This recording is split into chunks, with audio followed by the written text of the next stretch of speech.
página 1.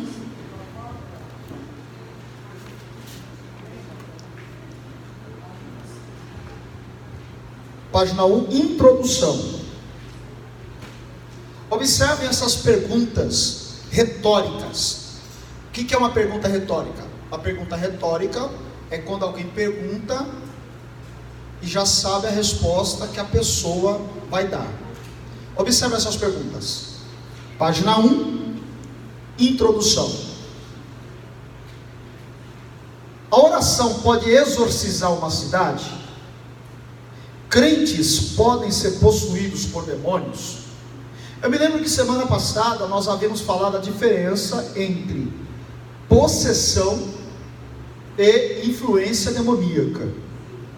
São duas coisas que podem atingir uma pessoa. Uma é evidente, porque trata-se de uma possessão. Toda possessão maligna há uma manifestação diabólica na vida de uma pessoa. Então é evidente.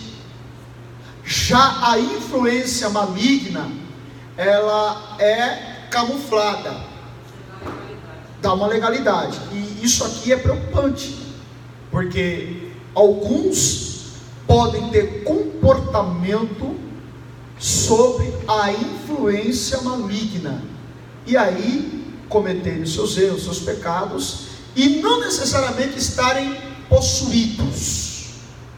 Nós falamos aqui semana passada. Continuando, crentes podem ser possuídos por demônios? Crentes podem ser amaldiçoados? Pode ser amaldiçoado, gente? Uma pessoa pode ser amaldiçoada por uma outra pessoa? Não. Bom, eu vou pegar aqui um gancho da ministração do bispo. Se eu disser que uma pessoa foi amaldiçoada por palavras de uma outra pessoa, eu estou negando a eficácia do poder de Deus. Eu estou dizendo que Deus tem o seu poder limitado, permitindo que um homem faça o que só ele pode fazer. Pois não. Eu já vi um pastor amaldiçoar a vida de uma irmã por causa que ele não dizimava a igreja. Bom, a gente já somos testemunhas de várias situações. O que na verdade, quando nós utilizamos o termo amaldiçoar, nós precisamos prestar atenção que o único que tem poder para amaldiçoar a vida de uma pessoa é Deus. E Ele não autorizou a ninguém a amaldiçoar ninguém. Mas aí o que acontece pois não, presbítero, volta a seguir. Essa questão da maldição hereditária, ela é uma polêmica. Eu não quero entrar aqui no detalhe, mas a maldição hereditária só funciona quando o filho faz as mesmas escolhas que o pai.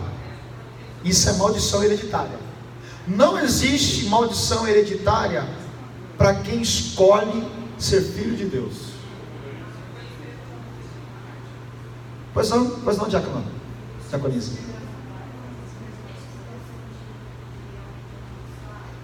Não entendi.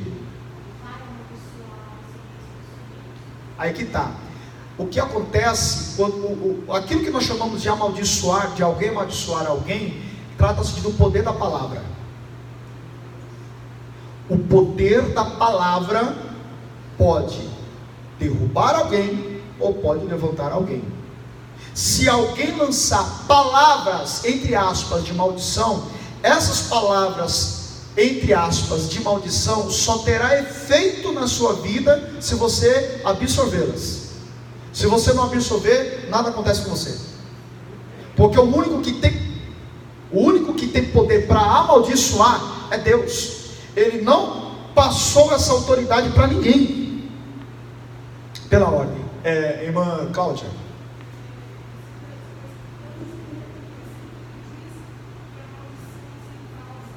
A maldição sem causa, não há maldição sem causa. A causa, só há maldição, a maldição só entra na vida de um ser humano se ele der alguma causa. Se a pessoa pecou, ela já está sob maldição. A maldição só se retira a partir do arrependimento, de uma libertação. Quem foi que levantou a mão? Pois não. Nesse mesmo caso, o que aconteceu? A irmã veio falar comigo, isso daí não existe. Nós vamos repreender em nome de Jesus. No mesmo dia, a justiça de Deus entrou na vida do cara e o cara caiu no cargo dele. É aqui que eu falo, o diabo se aproveita de algumas coisas que alguém diz, e aí, por que nós estamos vivendo uma geração onde a maioria de nós temos problemas emocionais? Oportunista.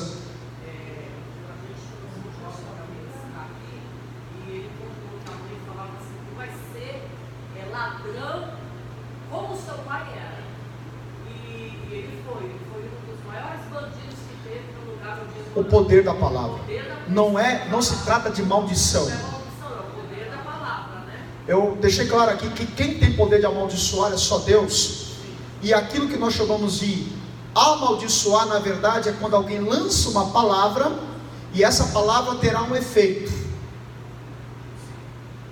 Se você disser para o seu filho ou para a sua filha que ela não vai prestar, que ele não vai prestar, se ele absorver essa palavra, realmente não vai prestar, não vai ser coisa boa. Mas não se trata de uma maldição, é porque o poder da palavra que saiu da boca, o próprio Jesus disse: nós seremos condenados ou absorvidos por aquilo que falamos. Não se trata de amaldiçoar, ok? Pois não. Abençoar sim. Abençoar sim. Eu disse para o meu filho que ela é uma bênção. É a mesma questão. Não trata-se de abençoar literalmente, mas a palavra você está usando de forma adequada, e aquela pessoa que você está abençoando realmente vai absorver aquela parada, a palavra, e ela vai ser abençoada. Ontem, na hora do culto, eu estava conversando com uma jovem e ela relatou o problema dela, uma coisa bem lamentável, né? E só para vocês terem uma ideia, com 5 anos de idade ela ficou órfã dos pais. Aí foi morar na casa da tia. A tia tomou todo o dinheiro da família e não repassou para os filhos. E aí ela mora hoje de aluguel, e essa tia fica chateando ela ao ponto. Aí com 10 anos foi para um albergue, e na ida para o albergue uma moto atropelou ela, o escapamento bateu no nariz, deixou ela deformada. E aí ela foi relatando a situação, e ela ouvindo a tia dela dizer que ela é isso, que ela é aquilo. Então ela acabou absorvendo, enfim, resumindo, complexo de inferioridade, um vazio enorme na alma. Nós conversamos com ela, e tem pessoas que só precisam de um ouvido para desabafar. A partir do momento que nós oramos por ela, ela começou a colocar para fora o que fizeram contra ela. E ali ela desceu, depois ela mandou uma mensagem dizendo que está bem. Enfim, o poder da palavra. O poder da palavra. Assim que uma palavra pode, entre aspas, amaldiçoar alguém, uma palavra boa pode abençoar a vida de alguém. Uma palavra pode mudar tudo. Continuando. Alguém levantou a mão aqui? Amém. Bom,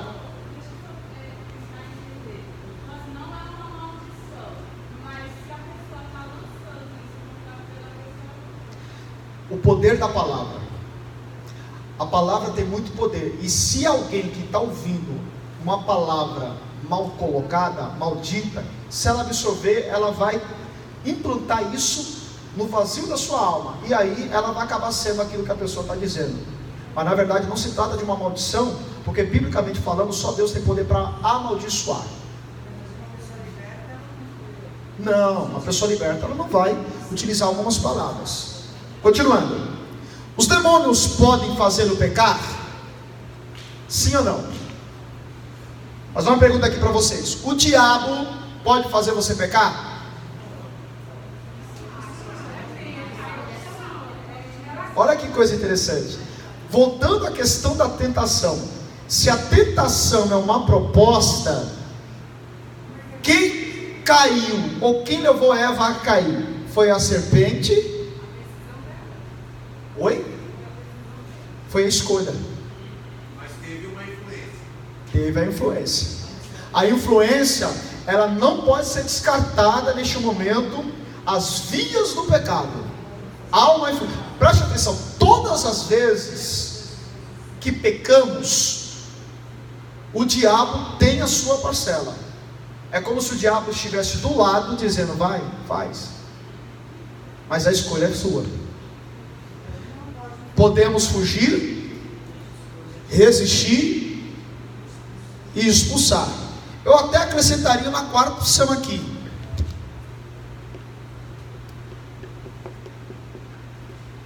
aceitar a proposta. Ou você foge, ou você resiste, ou você expulsa, ou você aceita a proposta. Aí eu refaço a pergunta: o diabo, os demônios, podem fazê-lo pecar? Pode te influenciar, mas a escolha sempre será do homem. Por isso que nós não podemos demonizar todas as situações, né? Cuidado que o diabo também tem um outro nome chamado de safadeza. Continuando. Você pode ter um demônio da sensualidade. E aí, gente?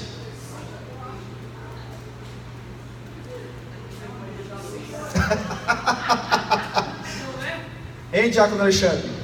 Podemos assumir, dar espaço para que o inimigo entre. E aí podemos, fazendo a pergunta aqui novamente: você pode ter um demônio da sensualidade? Sim.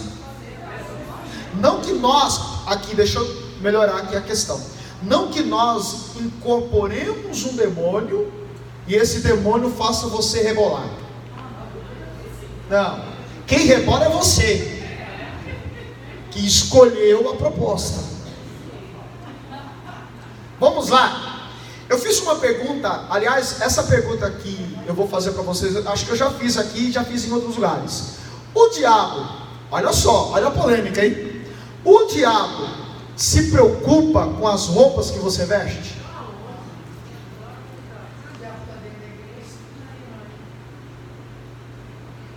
Vou fazer uma outra pergunta parecida. O Espírito Santo se preocupa com as roupas que você usa? Sim ou não? Vamos lá? Sim ou não? Quem acha que o Espírito Santo se preocupa com as roupas que você veste?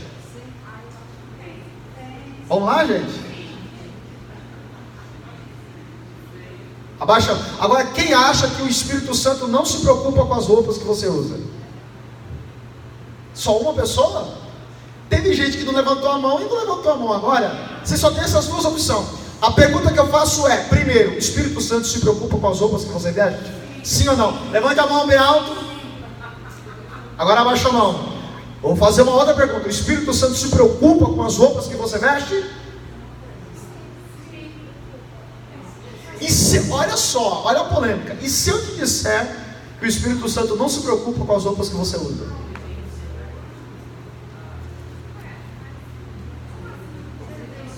Olha só, preste atenção.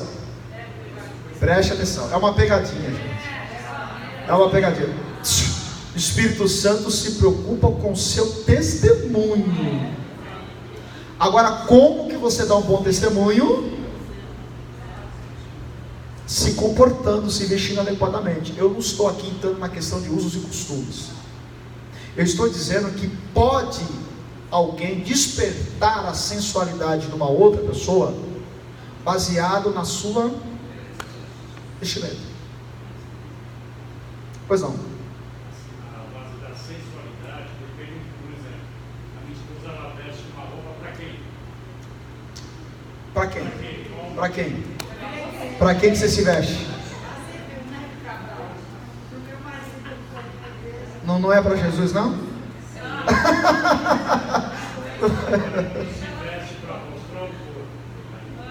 Bom, pois não. Pode colocar. E quando a pessoa olha aquele ator bonito, olha aquela atriz, fala: esse aqui é o casado. É a mesma situação da vestimenta.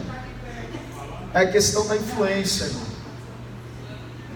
Se você tanto o homem quanto a mulher se vestir de forma em que o seu corpo esteja definido, certamente você vai chamar a atenção.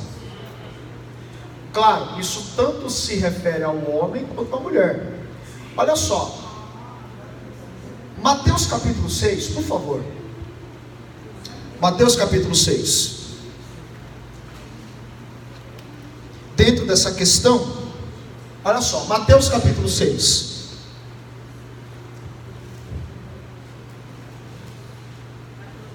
Mateus capítulo 6. Procure o texto em que Cristo, se eu não me engano, é o versículo 20, ou a partir do versículo 20, em que Jesus disse: se a tua mão direita te escandalizar, ou se o teu olho direito te escandalizar, corta e joga fora. É o 23? Leia para nós, querido, em alto e bom som, por favor.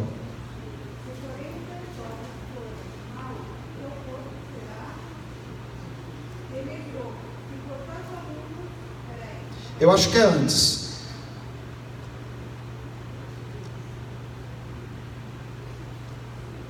É o 20? 22. Lê para nós, pastor Marcelo. A candeia do corpo são os olhos. De sorte que, se os teus olhos forem bons, todo o teu corpo terá luz. Continue. Procura o versículo que fala da mão. E o teu corpo será tenebroso, se portanto a luz lhe em ti há, são trevas, quão grandes serão tais trevas. Não, tem um texto que fala do olho, corta, joga fora, fala da mão também. Qual que é? É o versículo 3? Não. Se tua mão te escandalizar, corta e joga fora. Se o teu olho direito te escandalizar,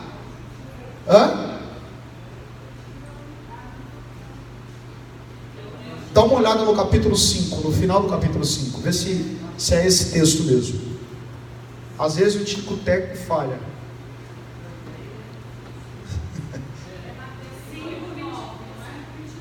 5:29. Isso.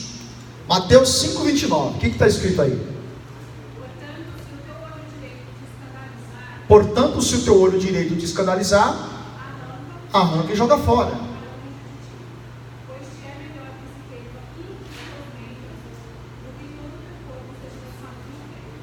Bom, olha que coisa interessante. Jesus Cristo, Ele está falando da sexualidade humana. Eu vou lhe explicar por quê. Esse texto, Jesus está trabalhando a área sexual do ser humano, do indivíduo. Ele fala de olho. Segura aí, Jair. Ele fala de olho e fala de mão. Todo mundo aqui é cheio do Espírito Santo? Sim ou não? Tem alguém que não é cheio do Espírito Santo aqui? Então vocês vão entender, vão ter maturidade suficiente para entender o que eu vou lhe dizer. Esse texto, Jesus está trabalhando a área sexual de um indivíduo. Porque foi perguntado aqui se o demônio pode, se você pode ter um demônio da sensualidade. Eu digo que não, mas você pode ser influenciado por ele. Olha só o que Jesus está dizendo. Se o teu olho direito te escandalizar, corta, arranca e joga fora. Porque é melhor entrar no céu com um olho do que ter os dois e ir para o inferno. Aí ele vai falar de um outro membro. Se a tua mão direita está te escandalizando, corta e joga fora. Porque é melhor estar com uma mão e ir para o céu do que ter as duas e ir para o inferno. Ele não está dizendo literalmente para você arrancar o seu olho direito e nem cortar a mão direita. Ele está usando uma linguagem simbólica para falar da sexualidade humana dentro do ambiente ambiente cristão. Não podemos nos referir ao mundo, porque o mundo, enfim, mas se tratando de cristão, porque Jesus está falando com a igreja, ele está falando da área sexual. Vamos lá. Eu perguntei aqui se todo mundo é cheio do Espírito Santo. Ninguém respondeu, mas tudo bem. Mesmo assim eu vou falar. Bom, vou fazer duas perguntas. O homem é despertado sexualmente? Vou usar o termo correto. O homem se excita pelo olhar ou pelo toque da mão? Pelo olhar. Ó, homem. A mulher se excita pelo olhar dela, ela olhar ou ela ser tocada? Não se assuste não. Estamos debaixo do teto da casa do Senhor. Eu não estou falando nenhuma normalidade. Ou eu estou?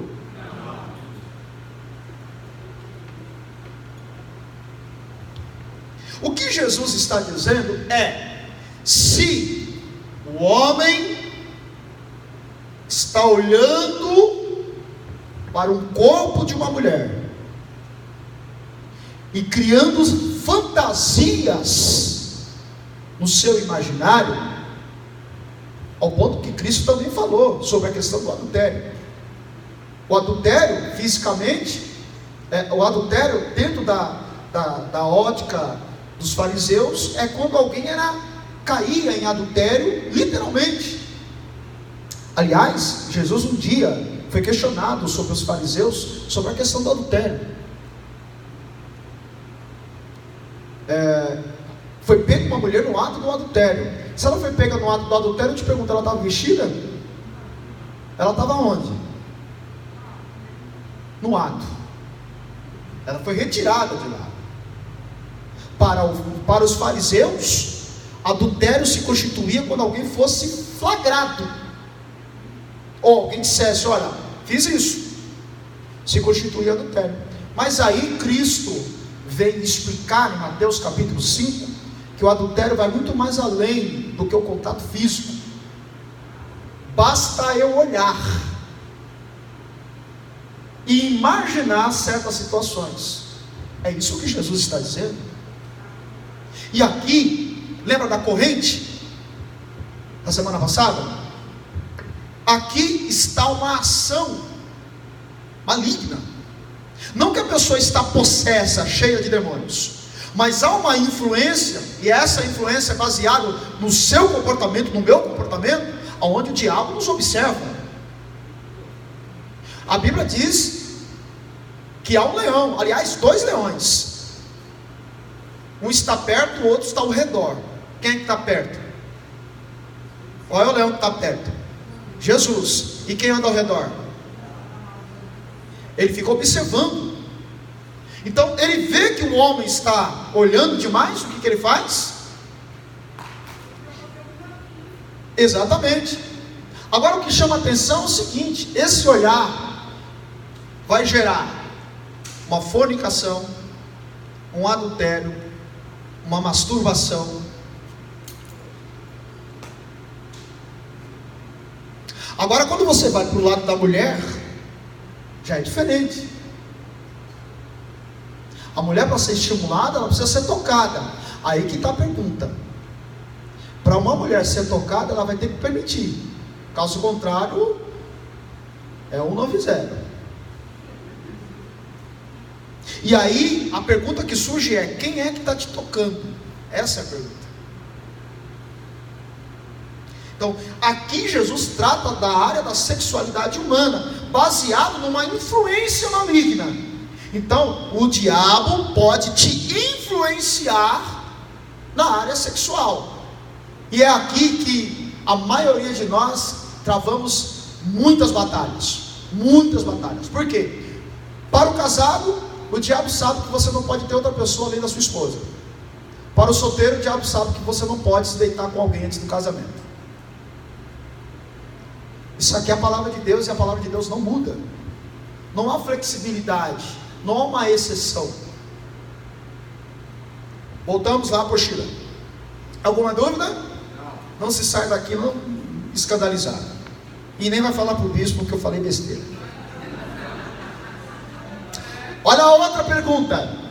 Objetos pagãos pode assombrar você? Quem tem medo de gato preto? Alguém passa por debaixo da escada aqui?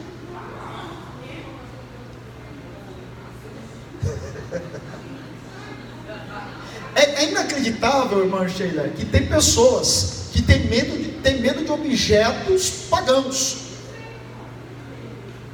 Quem tem medo de crucifixos aqui, né? Como é que é o nome? Aqueles guias do candomblé, quem é que tem medo de chegar perto? Quem tem medo de chegar em uma encruzilhada e chutar lá a vela? Não faça isso. Você não precisa ter medo. Não diz, um conselho, não mexe com quem está quieto. Pode repreender. Continuando. Você pode herdar um demônio? Não. Olha só, continuando. Com essas perguntas, a problemática do tema fica bem delineada. Perguntas como estas têm estado nas mentes de muitos cristãos. E por isso queremos estudar acerca da demonologia, ou melhor, a batalha espiritual. Dentro da fenomenologia da religião, percebemos a importância do estudo da demonologia, assunto que está em conexão com todos os outros da espiritualidade humana. Apesar disso, tem gerado polêmica, pois é um assunto polarizador A palavra polarizador significa dividir opiniões. Se você quiser anotar aí, né? A palavra polarizador divide opiniões. Não é um assunto que divide opiniões? Olha que coisa interessante. É possível que aquilo que você aprender aqui, você pode contestar, porque algo que você aprendeu a vida inteira, de repente alguém falando algo novo, e você se sentir chocado com a informação, isso é normal. Nós estamos aqui para debater ideias e também não sou dono da verdade. Mas eu tenho certeza que algumas coisas que vocês verão aqui, vocês vão talvez se assustar, porque talvez aquilo você aprendeu a vida inteira. Eu costumo dizer isso quando eu falo de escatologia. Quando eu falo de escatologia, irmã Sheila, a Bíblia diz que uma trombeta vai tocar. Aí eu pergunto, quem é que vai ouvir a trombeta? Nós ou os anjos? E aí? Aprendemos a vida inteira que nós ouviremos o soar da trombeta, sim ou não? Só que a trombeta vai tocar para os anjos ir buscar a igreja. Não é para você ficar atento. Porque se a trombeta tocar, você fica atento. Está vendo como algumas coisas vão mudar? Vamos lá, isso aí é escatologia. Volta aqui. Então, é um assunto polarizador de opiniões. Enquanto uns encaram o assunto como um assunto desnecessário, outros, por sua vez, veem demônios em toda... Quem já viu demônio na Coca-Cola? Você nunca pegou o rótulo da Coca-Cola, tirou o plástico lá e virou ao contrário? Alô, diabo? Você nunca viu? O diabo está lá na Coca-Cola. Ai, professor, a partir de hoje eu não vou tomar mais Coca-Cola. Já de ser besta. Aliás, tem gente que vê demônio em tudo. A maionese Hellmann's, homens do diabo, homens do inferno. A palavra Hellmann's em inglês quer dizer homens do inferno. E aí, vai fazer mais salada de maionese? Porque...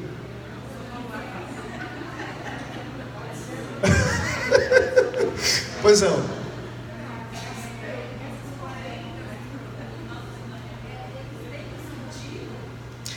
Na verdade, vamos pegar a questão da tiara. Diz que a tiara é do diabo, né? Porque a atriz da Globo lá, da novela que acabou, estava lá e aquela tiara foi vista na Umbanda e associaram ao diabo. Gente, são opiniões humanas. Às vezes a maioria é coincidência. Aí colocam. Quem já ouviu aquelas músicas que é colocado de trás para frente, né? Quem é que gostava dos menudos? Não se reprima, não se reprima. Aí você coloca a música ao contrário, tá lá, Satanás vive, Satanás vive. E aí, você vai fazer o quê? Eles que cantam que Satanás vive, eu não gosto deles. As cores da pombagira. Quem gosta de vermelho aqui? Está cheio de pombagira, irmão. Então, veja que eu chego a dizer que são mitologias humanas, ideologias humanas, que acabam associando a situações que, por exemplo, a praia do diabo. A praia do diabo? Quem aqui não vai na praia porque é a praia do diabo? Cuidado, tem muita gente que vê demônio em tudo. Pois não.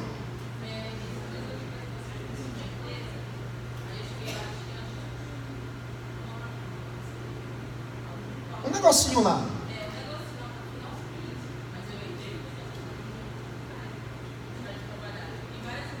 Não, imagina, coisa nenhuma. Uma vez eu precisava morar numa casa. Aí o proprietário olhou para mim, olha, maravilha, eu sou católico, a vizinha aí é budista, você é evangélico, e do lado aí tem uns negocinhos aí de dia de sexta-feira. O que você faz? Eu falei, não, eu vou morar na casa, irmão.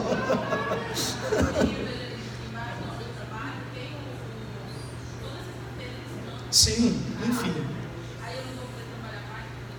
Imagina, pois não.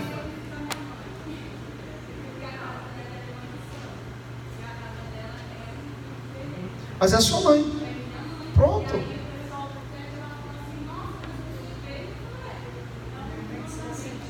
Exatamente.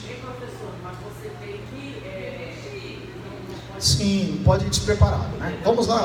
Olha, eu tenho um negócio aqui, é sério. A gente tinha um evangelista nosso, e a nossa igreja, onde o pastor Wilson fica, é um cemitério na porta, né? Bem à frente. E tinha um Zé Pilintra. Aí a gente chegou pro culto de Santa Ceia, né? E tava aí esse evangelista com a gente, ele começou a apedrejar. E tacava pedra, tacava pedra. Aí o pessoal olhou para ele e falou assim: filho, não deixa, porque está quieto. Não ignoreis os ardis. Aí pronto. Aí ele apedrejou. Não deu 3 vezes. Ele está até hoje, inclusive. Não pode, tá bom? Vamos continuar, gente? Vamos lá? Continuar? Não podemos demonizar tudo. Continuando. A primeira impressão é que a Bíblia é muito reservada neste ponto. Ou seja, acerca da batalha espiritual, deixando os crentes à mercê de experiências que variam de um local para o outro, gerando diversas teologias da demonologia. Também a secularização ou a banalização do assunto traz um elemento crítico, como o outro lado da moeda, em relação à Idade Média, quando a questão era praticamente uma febre no meio do povo. A forma como os fenômenos sobrenaturais são encarados atualmente mudou de forma geral. Muitos procuram dar uma ênfase mais científica ao contato com o oculto, através da recriação de antigas religiões tais como o espiritismo, rosacrucianismo, meditação transcendental, esoterismo, Wicca. Atrás de uma aparência de ceticismo, a sociedade ocidental mantém as antigas práticas da magia, adivinhação, quiromancia e até magia negra, porém com outros rótulos. Nas igrejas, a febre pelo oculto se manifesta em recentes lançamentos editoriais, sucessos que tratam do tema satanismo e guerra espiritual, como por exemplo Rebecca Brown, que é uma escritora especialista em demônios. Gente, aqui nós temos aqui 2 polos. Primeiro, a secularização da questão demônios, né? Cada religião, até mesmo os céticos, tem o seu ponto de vista em relação a demônios. No entanto, a igreja em si é muito fascinada pelo oculto, mas ao mesmo tempo que somos fascinados pelo oculto, temos pouco interesse em desbravar o assunto pormenorizado. Por exemplo, quando eu falo de misticismo religioso, Eu falo de uma parte da igreja que é fascinada pelo oculto. De que forma? Quando tem um demônio se manifestando na vida de alguém, parece que chama a atenção. Quando tem algo fenomenal, ou uma revelação que revela o profundo escondido, parece que chama mais atenção do que as escrituras. Nós temos essa questão de sermos atraídos pelo oculto. Isso até a página 2 é bom, mas quando se trata do assunto que nós estamos estudando, temos medo, receios. Olha, não fala de demônio, porque, gente, é um assunto bíblico, é um assunto, eu repito, 80 ou 90% do ministério de Jesus, ele ensinava e trabalhava com libertação. Aliás, não tem como ensinar a palavra se não tiver libertação. Pois não. Você levantou a mão? Bom, continuando. No âmbito não evangélico, também há uma demonologia. Vamos estudar os aspectos culturais, místicos, mágicos, relacionando-os com os aspectos espirituais. A demonologia é um tema sempre... A demonologia é um assunto sempre...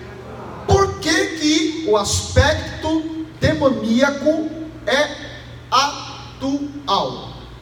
Lembra que eu falei na semana passada que o diabo é moderno? Sempre vai se atualizando. Exatamente. Por exemplo, antigamente, qual era a proposta do diabo? Entrar na igreja, tirar o cidadão da igreja e lançá-lo no mundo, sim ou não?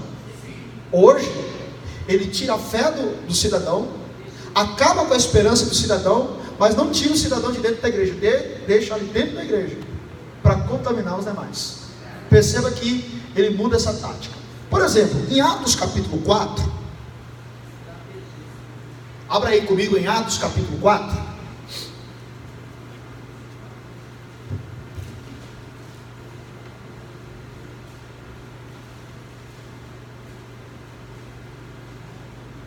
O diabo, ele é moderno, por isso que o assunto tem também seu aspecto de atualizado.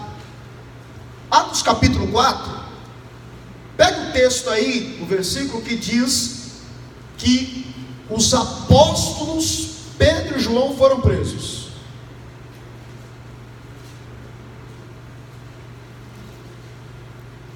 Atos capítulo 4, Pedro e João foram presos.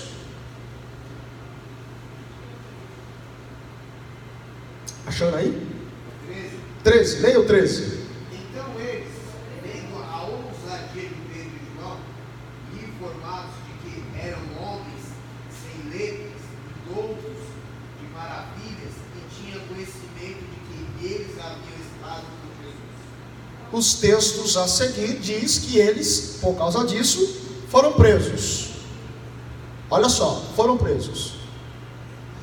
Quem concorda comigo que é um ataque de fora para dentro? Vamos lá, gente.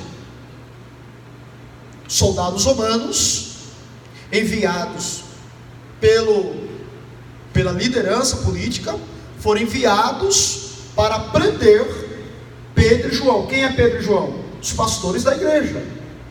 E levaram-nos para a prisão. É um ataque de fora para dentro, sim ou não? Agora vá para o capítulo 5. A famosa história de Ananias e Safira. Ananias e Safira eram incrédulos? Era soldado romano? Perceba que na virada do capítulo, o diabo vai usar uma metodologia diferente. Porque se você ler todo o capítulo 4, depois vocês leem em casa, depois que Pedro e João foi preso, a igreja cresceu mais ainda. Depois que eles foram presos, agregaram-se mais quase 5.000 almas. Vamos lá, 5.000 almas, mais 3.000 do capítulo anterior, aliás do capítulo 2 que Pedro pregou, mais os 120, quantos são? 8.120 pessoas. Veja que A igreja foi inaugurada com 120. Aí Pedro prega para defender a igreja que estava sendo acusada de embriaguez. Mais 3.000 almas se agregam à igreja. Aí no capítulo 4, depois que os pastores são presos, a igreja, explodiu. O que Satanás viu? Opa, não podemos mais usar essa metodologia. Vamos atacar de dentro para fora. Aí quando você lê o capítulo 5, Ananias e Safira, eles venderam uma propriedade, pegaram o valor, reteram a metade, e a outra metade depositou nos pés dos apóstolos, afirmando que era o valor total da venda. Se você trocar por miúdos, é o dízimo pela metade, como se fosse o dízimo completo. A Bíblia diz que Pedro tinha discernimento espiritual e identificou a mentira. O que aconteceu com o casal? Morreu. Aí eu te pergunto, Deus foi extremista? Deus matou o casal. Isso não te assusta? Assusta ou não assusta? Deus matou o casal. Aliás, por que Deus matou o casal? Foi só pela mentira? Veja Levítico capítulo 10. Veja Levítico capítulo 10. Vocês vão entender onde eu quero chegar.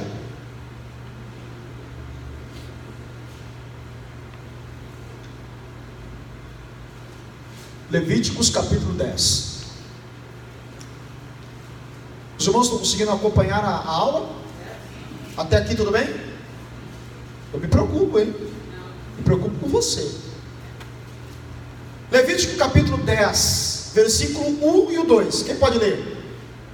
Ora, Nadab e Abiú, filhos de Arão, tomaram cada um o seu incensário, e pondo neles fogo, e sobre ele deitando incenso, ofereceram fogo estranho perante o Senhor, porque ele não lhes ordenava. O versículo a seguir diz que os dois... Então saiu fogo de diante do Senhor, e os devorou, e morreram perante o Senhor. Olha que coisa interessante. O mesmo caso de Ananias e Safira. Aqui em Levítico capítulo 10, Deus está dizendo, a palavra está dizendo, que Deus matou os dois sacerdotes, Nadab e Abiú. Lá em Atos capítulo 5, o texto está dizendo que Deus matou Ananias e Safira. A pergunta que eu faço é, aliás duas, não te soa estranho ouvir que Deus matou?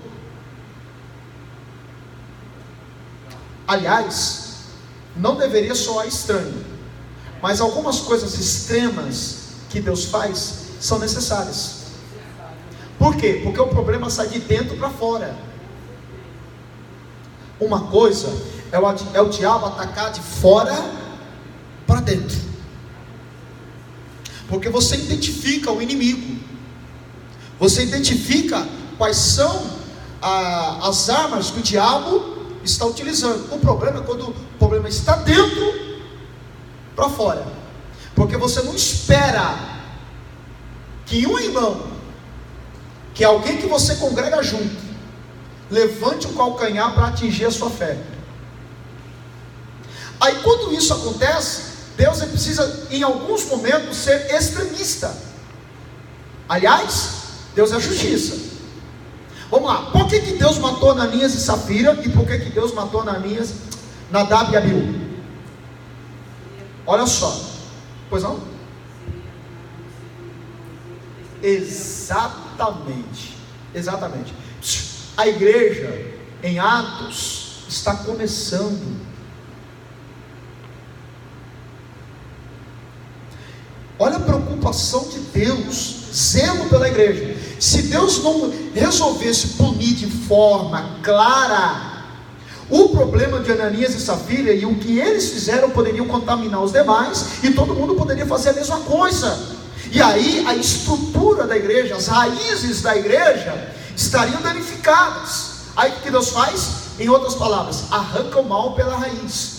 E você pode ver na sequência de Atos capítulo 5, depois que os dois morrem, a igreja enche de temor.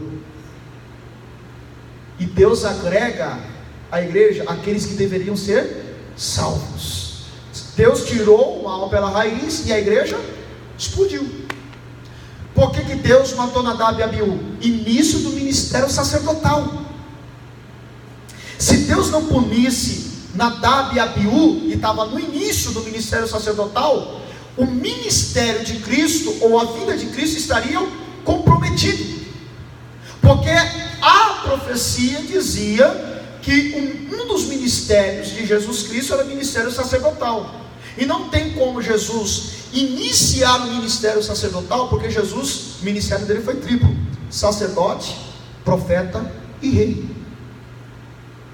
Então, quando ele vem como sacerdote, ele precisa vir de uma raiz estruturada. Se Nadab e Abiú sobrevivessem, porque eles pregaram uma brasa, primeiro que a ordem dizia que o incenso, que era um vaso contendo incenso, e a brasa deveriam ser, primeiro, o incenso tinha que ser pego do altar da casa de Deus, e o fogo, a brasa, tinha que vir do altar da casa de Deus. Os dois, embriagados, trouxeram o seu próprio incensário.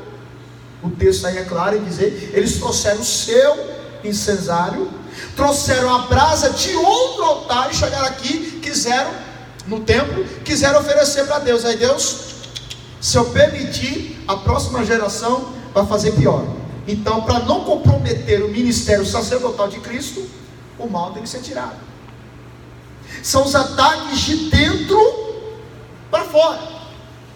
Os ataques mais danosos não é o de fora para dentro, porque quando vem de fora eu identifico, primeiro porque trata-se de alguém que não tem o temor de Deus, que não tem Deus na vida. E eu sei que nesse caso o inimigo usa mesmo, mas você esperar que um ataque de alguém próximo, que conviva com você, venha do seu lado, é prejudicial. E aí, em alguns momentos, Deus pode ser extremista. A Bíblia diz que Deus não muda.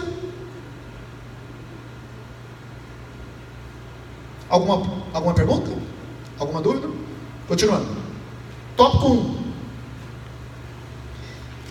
Demonologia geral. Aqui nós vamos entender quem são os demônios. Demônios não são espíritos. Nós vamos entender isso. Tá bom? No decorrer da pesquisa, nos defrontamos com o fato de que a demonologia é um estudo que não restringe ao cristianismo. Não é algo nosso, é algo geral. Continuando. Demônios à parte do cristianismo são entendidos como seres espirituais, que podem ser maus ou dependendo da religião. Continuando. Na linguagem popular, demônio é um ser, pessoa ou coisa que representa um perigo insuperável. Também em outros sentidos da palavra, demônio, diabo, espírito mau, ser sobrenatural, bom ou mau espírito, dependendo, claro, da religião. Vira a página.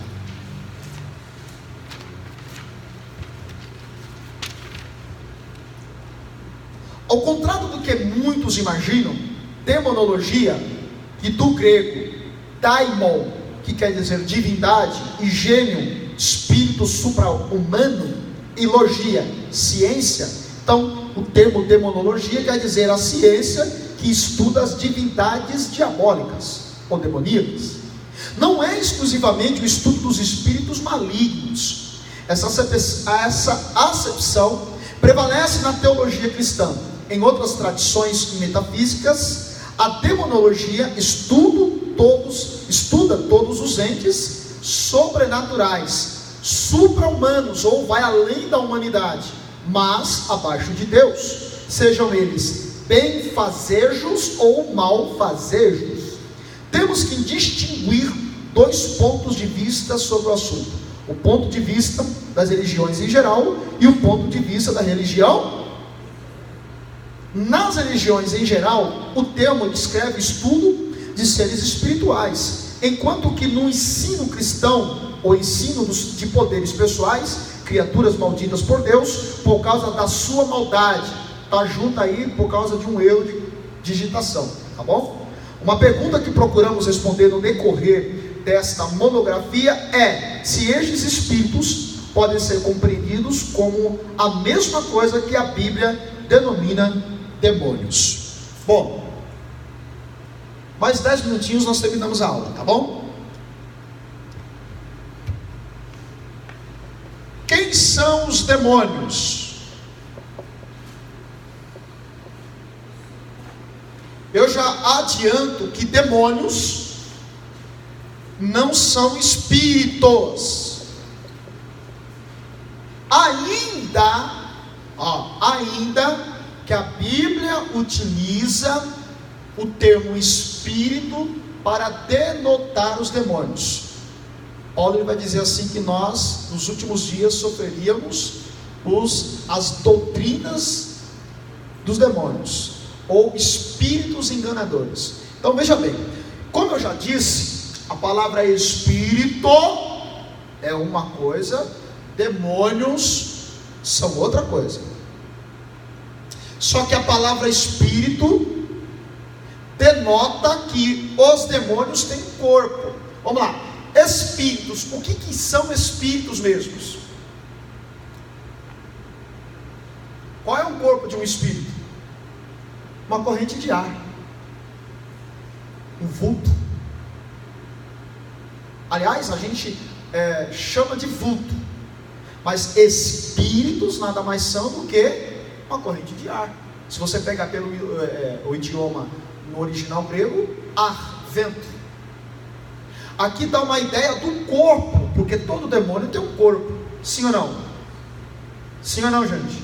Os demônios a gente consegue ver? Não. Vento, você vê? Não. Então o termo espírito na verdade denomina o corpo espiritual de um demônio. Não necessariamente espíritos são demônios. E aliás, o que são demônios? Anjos caídos. E quantos demônios temos? Uma terça parte. Alguém sabe me dizer quantos anjos Deus criou? A Bíblia usa o termo milhares de milhares, enfim. Deus, Ele criou um número exato de anjos. Hoje, não tem anjo a mais, nem anjo a menos, desde a criação deles. Quando uma terça parte dos anjos caiu, Deus não criou mais anjos para suprir a ausência daqueles que se desviaram. A mesma terça parte dos anjos que caíram com Lúcifer lá atrás, é a mesma quantidade de demônios hoje. Porém nós sabemos no livro do Apocalipse, que na grande tribulação serão soltos mais 200 milhões de demônios, que estão presos. Se uma terça parte já faz um estraguinho, imagine mais 200 milhões que serão soltos na grande tribulação. Então não há uma quantidade exata de demônios, porém demônios são anjos caídos, e esses anjos caídos são invisíveis como o ar. Por isso que costumeiramente nós chamamos demônio de espíritos. Porém você está tendo a informação de que espírito, na verdade, trata-se de anjos caídos, costumeiramente chamados de demônios. Então, se são anjos, são seres pessoais. Se são seres pessoais, eles falam, eles agem, se movimentam, eles veem como um ser humano normal. Ele não tem um corpo físico que você tem. Porque se ele tivesse um corpo físico que você tem, ele não poderia incorporar em alguém. Imagine você entrando numa outra pessoa. Não tem como. Então, trata-se de espíritos, ou seja, ar, vento, movimento de vento. Amém? Alguma dúvida? Pois não.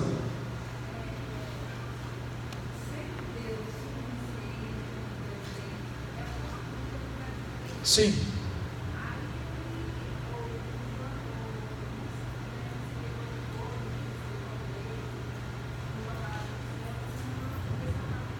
Sim.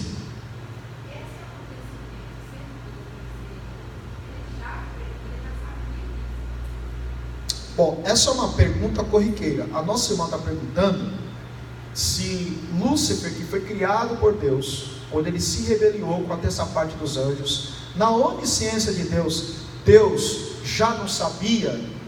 Sim. Só que a gente se esquece, olha só, Deus sabe que a chuva vai cair, que o morro vai desmoronar, e que casas serão levadas e pessoas perderão as suas vidas. Sabe ou não sabe? De antecedência, sim ou não?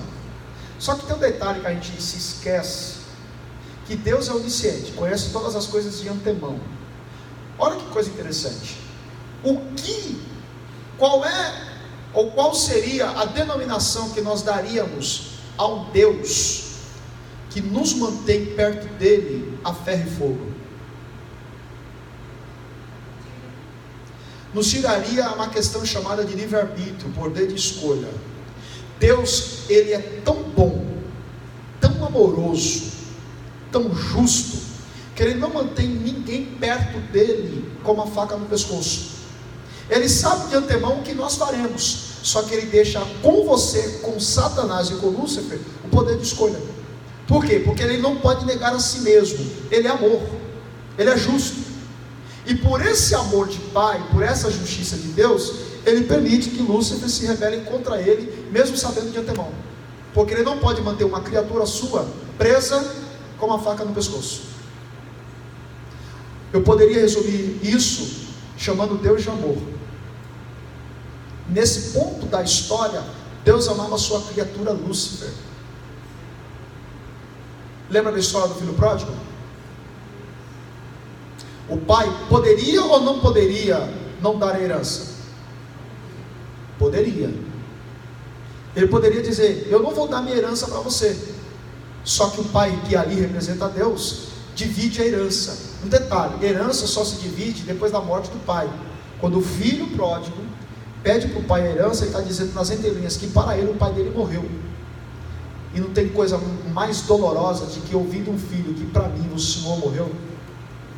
Mas o pai é amor, e o amor de Deus a gente nunca vai entender, mesmo o amor dele que ele teve por Lúcifer. Olha que coisa interessante, Paulo, em uma das suas cartas, ele vai dizer assim, que o amor de Cristo o constrange.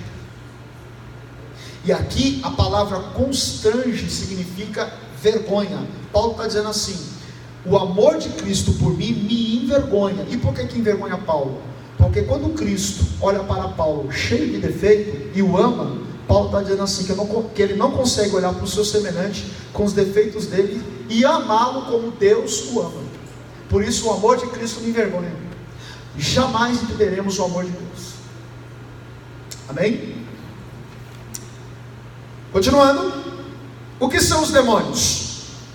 A enciclopédia alemã Wissen dá uma opinião, comentando o significado dos mesmos na história das civilizações. A força sobrenatural ou subterrânea, cujo ser não é tão palpável como o dos deuses, que geralmente é anônimo ao lado dos deuses, surge como acaso imprevisível, com intenções boas ou más pelos seres humanos. Cada aparição que não pode ser explicada naturalmente nem divinamente, pode ser uma aparição demoníaca. No imaginário popular de todas as épocas e culturas, os demônios têm ação significativa. Isso na enciclopédia. Agora, o termo demônio na antiguidade era usado para referir-se a deuses e ou seja, homens que eram dotados de poderes sobrenaturais eram chamados de demônios, como por exemplo Homero. Para Platão, o filósofo grego, os demônios eram os responsáveis pela comunicação entre os deuses e os homens, por isso que eles poderiam ser bons ou maus. A origem dos demônios era entendida como espíritos de heróis da antiguidade, que agora servem como divindades protetoras, semelhantemente aos santos romanistas atuais. Isso aqui é uma visão humana, não uma visão cristã. Continuando. Com a palavra daimonion, as crenças populares gregas descreviam espíritos desfalecidos que dispunham de poderes sobrenaturais e que intervinham na natureza e sobre os homens de forma sobrenatural. Contra estes ataques, o homem precisava se defender através da... Aí o próprio Cristo, uma vez em Mateus 12, vai dizer assim, que Satanás não expulsa Satanás. E aqui está dizendo, alguém tinha problemas com visões ou com ver demônios, era tratado na magia. Como que a magia, que é uma ação demoníaca, pode curar alguém que está tendo visões de demônios? Isso dentro da cultura geral, dentro da cultura grega. Bom, para nós encerrarmos,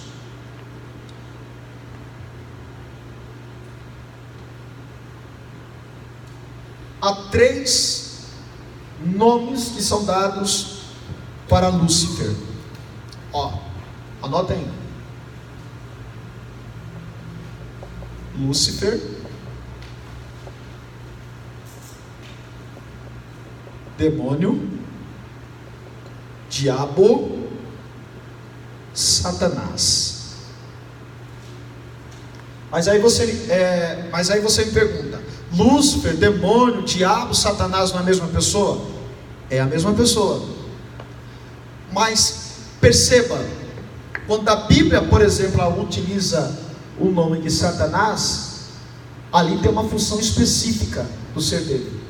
Quando a Bíblia utiliza a palavra diabo, ali tem uma função específica dele. Quando a Bíblia utiliza a palavra demônio, ali tem uma unção específica dele. Quando a Bíblia usa Lúcifer, aliás, na Bíblia não há a palavra Lúcifer. O que há é a estrela da manhã, que é nada mais, nada menos do que Lúcifer. A palavra Lúcifer, estrela da manhã. Aliás, nós falamos sobre as 2 estrelas aqui. Quem está lembrado da aula passada? Amém? Então vamos lá. Lúcifer significa brilhante, luzeiro, resplendor.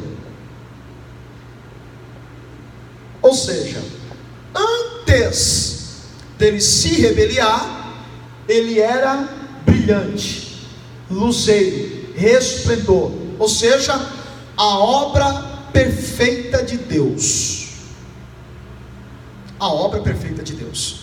Antes de o homem ser a obra perfeita de Deus, Lúcifer era a obra perfeita de Deus.